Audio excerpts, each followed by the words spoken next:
I really reassured her is I want it, I can afford it, the rent's no problem at all.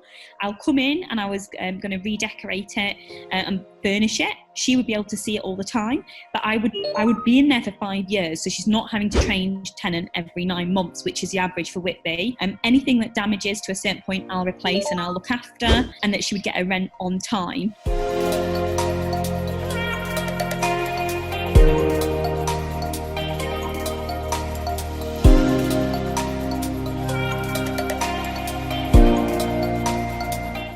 Like, how do you approach going to an estate agent or approaching a landlord or whatever you do to then go and get these properties on your portfolio?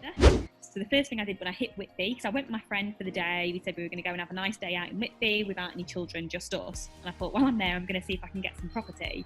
What is the one common mistake that you see a lot of first timers make when they get into rent to SA or they get into serviced accommodation? What's the one big thing that you notice that people make? I think probably the biggest thing is getting the contracts wrong. So I'm from a corporate background, so I'm trained to get things right. And we train people to go on the right contracts for rent to rent. What are you working on at the moment? What are you looking to achieve? I'm currently buying some more single let properties to tenant, buying a commercial unit, and I'm just writing here in Italy on this retreat, writing my next book, which is all about rent to own, how landlords can really bulletproof their portfolio and make more money just using a simple system of houses and tenants, but giving the tenants the opportunity to rent to own.